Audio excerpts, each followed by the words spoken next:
السلام عليكم.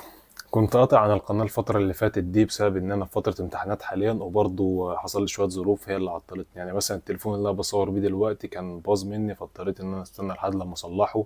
البيت اللي انا قاعد فيه حصل فيه مشكلة، فاضطريت ان انا اجيب حد كويس يصلح البيت. وبرضه جالي دور تعب. الله لا يوريكم البرد بتاع الصيف. وكمان انا اصلا عايش لوحدي، فالموضوع كان تقيل شوية عليا. فكطبيعة الحال اي حد هيحصل له الحاجات دي ورا بعض ورا بعض هيحس ان الدنيا تقيلة شوية عليه، وهيبدأ ان هو يلجأ للطرق الإدمانية. مثلا ينام كتير، ياكل كتير، عايز يهرب من الواقع بتاعه. طيب انا بحكي لك ده كله ليه؟ اكيد الكلام ده كله لا يمت ليك بصلة. كمل الفيديو وما تبقاش متسرع وهتفهم انا قصدي ايه. فجه يوم الجمعة وكنت رايح اصلي الجمعة، وكنت حتى بجاهد نفسي ان انا اقوم اصلي الجمعة واجهز نفسي للصلاة.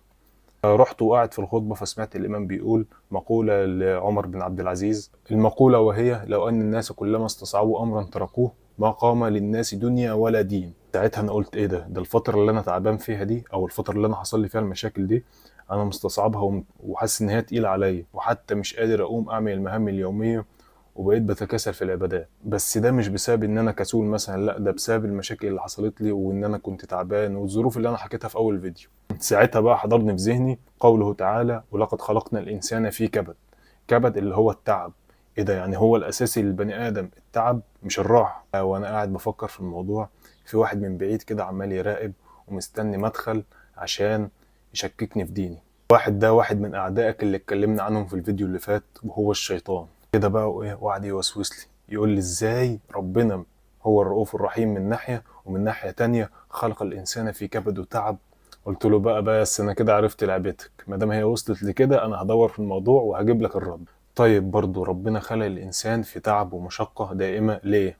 بص، هو الاسباب كتير، في منها احنا نعرفها وفي منها احنا ما نعرفوش.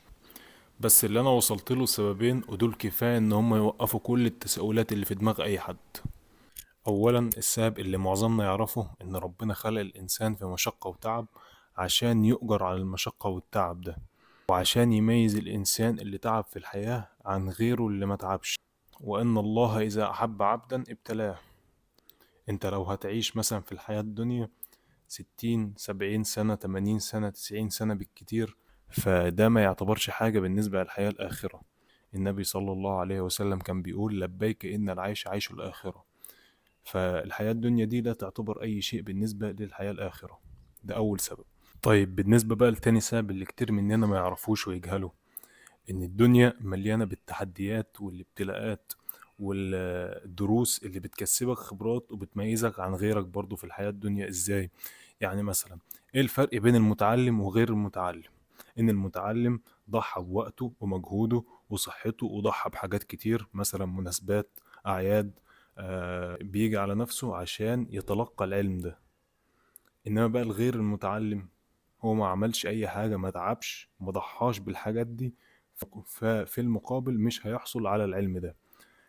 هديك مثال كمان: ايه الفرق بين الشخص اللي جسمه كويس واللي بيلعب رياضة، والشخص التاني اللي جسمه مش كويس او مش مهتم بصحته واكله؟ برضو نفس النظام، الشخص اللي جسمه كويس واللي مهتم بصحته دخل في مشقة وتعب ان هو ضحى بوقته ومجهوده عشان يحصل على الشيء ده اللي هو الجسم الكويس او الصحة الكويسة. الشخص اللي هو جسمه مش صحي في نفس الوقت برضه هو ما عملش ده كله وما تعبش وما بذلش المجهود اللي هو يوصله للي هو عايزه.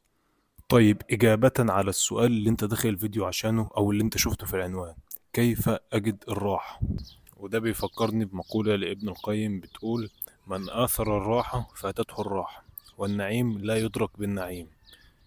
هديك مثال: مثلا لو واحد بيشتغل وجه في شهر قال أنا مش هشتغل الشهر ده، هو كده فضل الراحة. ازاي بقى فاتته الراحة؟ ان هو هيجي على اخر الشهر مش هيلاقي فلوس يجيب بها الاكل والشرب والاساسيات بتاعة الحياة. والنعيم لا يدرك بالنعيم، فانت ما تدورش عليها.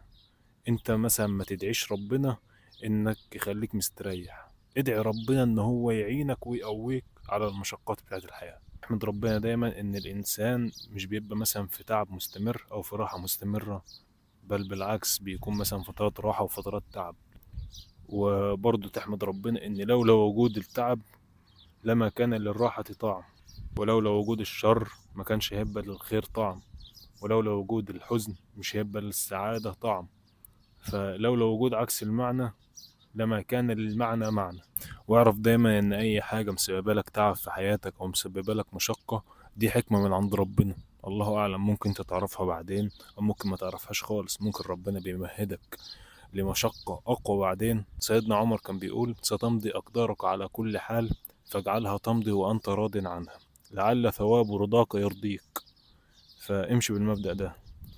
وبس كده، ما تنساش بقى لو الفيديو عجبك تعمل لايك وتكتب تعليق كويس او وحش زي ما انت تحب، وتتابعني على الانستا، كل الروابط حطها لك في الوصف.